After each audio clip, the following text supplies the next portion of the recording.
Hello everyone, Girnar coaching academy या चॅनलवर तुमच्या सर्वांचं स्वागत आहे. पहिला प्रश्न बघूया. खालीलपैकी कोणती गोष्ट प्रेरक होण्याच्या दृष्टीने योग्य वाटत नाही? योग्य वाटत नाही म्हणजे चुकीची कोणती आहे ते आपल्याला शोधायचे आहे. आता कुठली गोष्ट, प्रश्न नीट वाचायचा, कन्फ्यूज करू शकतो इथे. कोणती गोष्ट प्रेरक होण्याच्या दृष्टीने योग्य वाटत नाही म्हणजे चुकीची आहे. आता प्रेरक होण्यासाठी कोणती गोष्ट बरोबर आहे? पहिला पर्याय काय दिलाय तर प्रेरणा ही व्यक्तीची अंतर्गत स्थिती आहे. हे स्टेटमेंट बरोबर आहे. प्रेरणा ही व्यक्तीची अंतर्गत स्थिती आहे म्हणजे आंतरिकदृष्ट्या, म्हणजे आतून आपल्याला काय वाटतं, जर एखादी गोष्ट करायची असेल आणि प्रेरणा असेल, आपल्याला आतून वाटत असेल की ही गोष्ट करायची तर ती होतेच, म्हणजे हे पहिलं वाक्य बरोबर आहे. दुसरं काय आहे? प्रवृत्त क्रियाकलाप हे लक्ष देणारे असते, हेही बरोबर आहे. हे कोणतीही गोष्ट प्रेरक होण्याच्या दृष्टीने बरोबर आहे. आपल्याला चुकीचं शोधायचं आहे. तिसरं बघूया. लक्ष साध्य होईपर्यंत प्रवृत्त वर्तन चालू ठेवले पाहिजे. अगदी करेक्ट आहे. जोपर्यंत आपलं लक्ष साध्य होत नाही तोपर्यंत आपल्याला प्रवृत्त वर्तन हे चालूच ठेवलं पाहिजे. म्हणजे याचं उत्तर काय? जर वरचे तिन्ही बरोबर आहेत तर चुकीचं काय असणार? वरीलपैकी एकही नाही, हे चुकीचा ऑप्शन आहे. म्हणजे याचं उत्तर काय? Option number 4. पुढचा प्रश्न बघूया. एखादा विद्यार्थी शाळा सुटल्यावर आपल्याला मारण्याची धमकी देतो आणि आपल्याला माहीत आहे की तो विद्यार्थी खूप प्रसिद्ध आहे. मग अशा परिस्थितीत आपण काय करणार? तर याचं उत्तर काय आहे बघूयात. आता आपण शिक्षक आहे, जबाबदार व्यक्ती आहे, तर आपलं वागणंही तसंच असलं पाहिजे. अशा प्रश्नाच्या वेळी काय करायचं? ऑप्शनवरून उत्तर काढायचं. तर पहिला ऑप्शन काय आहे? आपण आपली चूक कबूल करणार व माफी मागणार. हे चुकीचं आहे. आपण आपली चूक कबूल केली तर तो पुढचा व्यक्ती प्रत्येक व्यक्तीसोबत तसाच राहील आणि त्याचं वर्तन बदलणार नाही आणि ती फक्त चूक कबूल करून हा प्रश्न मिटणार आहे का?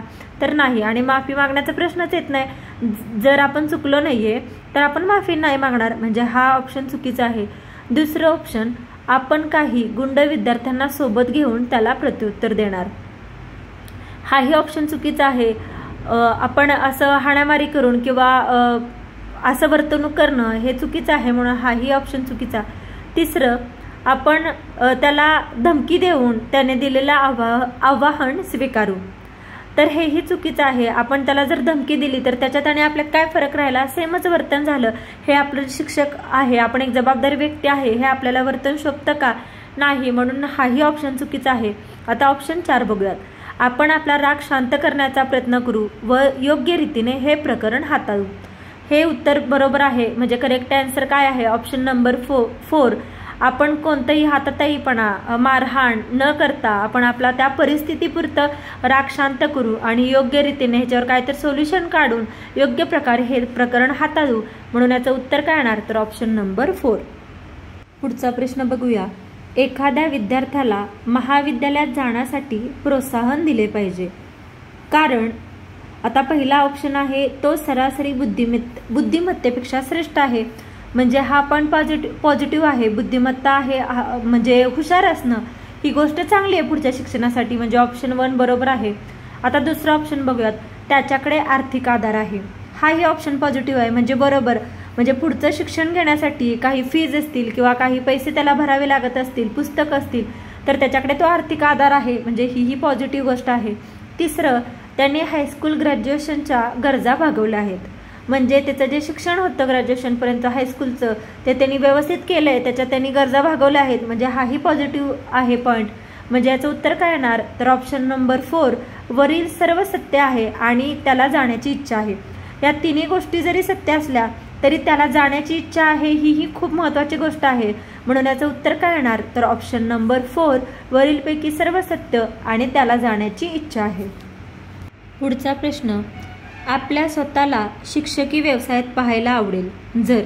प्रत्येक वेळी काय करायचं? अशा प्रकारचे प्रश्न आले की ऑप्शनमधूनच उत्तर काढायचं. पहिला 4ही पर्याय बघायचे आणि त्या 4 पर्यायामधला जो योग्य वाटेल, परिस्थितीला अनुकूल वाटेल, तोच पर्याय निवडायचा. आता इथे आपला प्रश्न आहे स्वतःला शिक्षकी व्यवसायात पाहायला आवडेल जर.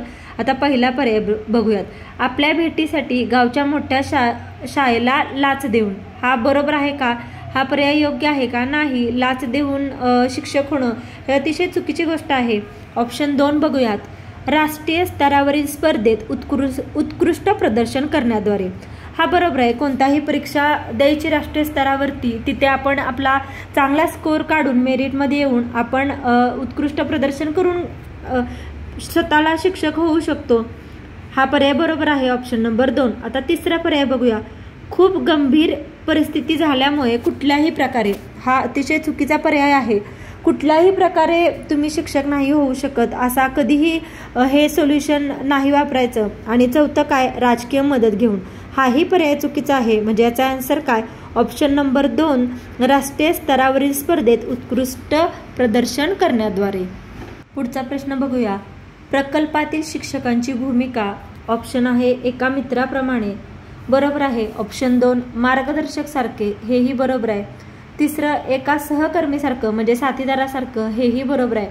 4 वरील सर्व, म्हणजे ऑप्शन 3ही बरोबर आहेत. म्हणून याचं उत्तर काय येणार, तर ऑप्शन नंबर 4 वरीलपैकी सर्व. कारण प्रकल्पातील कोणत्याही शिक्षकाला या सर्व प्रकारच्या भूमिका या अनुभवायच्या असतात, सर्व पार पाडायच्या असतात भूमिका. म्हणून याचं उत्तर काय येणार, तर ऑप्शन नंबर 4 वरीलपैकी सर्व. Next question. मागच्या दशकामध्ये खालीलपैकी कोणते जागतिक लोकसंख्येचे प्रमुख कारण नाही. ऑप्शन 1 आहे दीर्घ जीवन कालावधी, म्हणजेच काय, लोकांचं आयुष्यमान वाढलंय, म्हणजे हे कारण आहे का, तर आहे. दीर्घ जीवन कालावधी हे कारण आहे.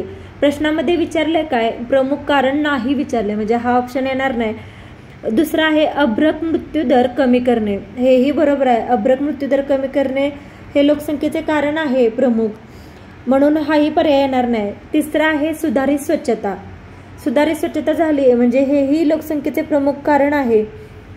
मग उत्तर काय येणार, ऑप्शन नंबर 4 यापैकी नाही. आणि आपल्याला तेच विचारले, जागतिक लोकसंख्येचे प्रमुख कारण नाही आणि ही तिन्ही प्रमुख कारणं आहेत. म्हणून याचं उत्तर काय येणार, ऑप्शन नंबर 4 यापैकी नाही. पुढचा प्रश्न आहे शिक्षकांच्या समायोजनाची प्राथमिक जबाबदारी काय आहे.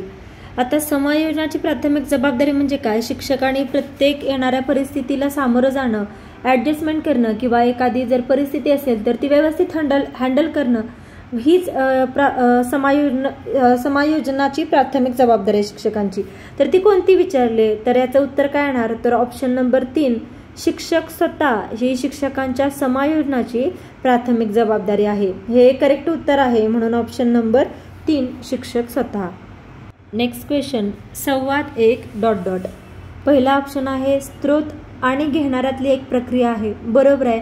संवाद म्हणजे 2 व्यक्तींमध्ये असतो किंवा 2 गोष्टींमध्ये असतो, एक स्त्रोत आणि घेणारा, म्हणजे ऑप्शन 1 बरोबर आहे. ऑप्शन 2 काय आहे, कल्पनांचे आदान प्रदान करण्याची एक अट आहे, हाही पर्याय बरोबर आहे. संवादामध्ये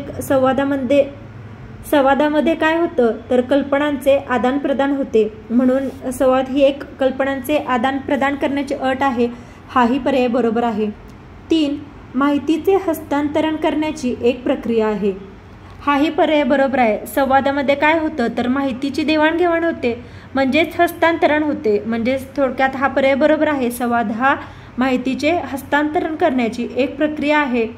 तिन्ही पर्याय बरोबर आहेत. आणि ऑप्शन 4 काय आहे, वरीलपैकी सर्व.